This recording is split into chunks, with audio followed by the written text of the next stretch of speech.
Баршаңызға сәлем достар, сіздермен Балнұр каналыма қош келдіңіздер. Бүгін сіздермен осылай жұмсақ әдемі болып пісетін булочка дайындаймыз. Біз ол үшін жылы сүтімізге қантымызды саламыз, тұзымызды саламыз, жақсылап араластырып алып, үстіне дрожж саламыз.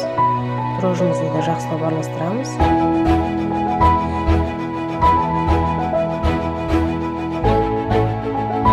Үстіне ерітілген сары майымызды салып араластырамыз. Жұмыртқаның ағын саламыз, сарысын алып қаламыз, өйткені қазір булочканың бетіне жағатын боламыз. Енді аз мөлшерде ұнымызды салып, жұмсақ қамыр ететін боламыз.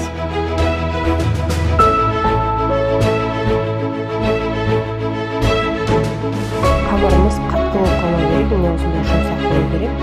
Осыны бетін жауып, осыны қойып қоямыз. Міне менің қамырым ашты, осыны кішкене қойып өткізді бөлгеніміз.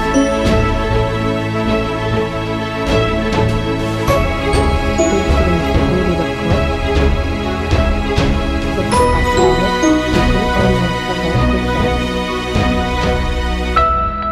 міне менікі 10 минут тұрды. 10 минуттан кейін осылай қамырымызды жайып, ішіне салмасымызды салып, булочкаға орап жасайтын боламыз. Қалаған, ұнаған мөлшеріңізге жасасаңыздар болады, мен осылай істейтін боламын.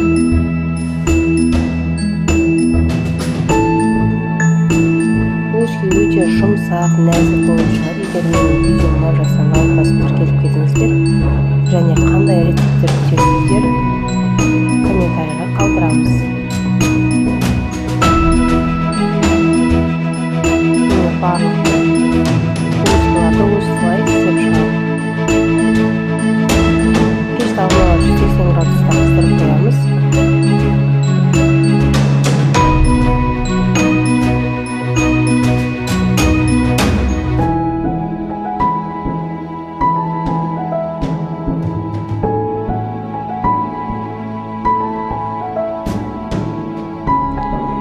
Міне осындай гүл тәрізді әдемі болып шығады. Бетін жұмыртқаның сарысын жағып, үстіне күміс сеуіп, 180 градуста 30 минут пісіріп аламыз. Шаймен ішкенге өте дәмді, керемет болып шығады. Сондықтан барлықтарыңызға жасап көруге кеңес беремін. Ас болсын.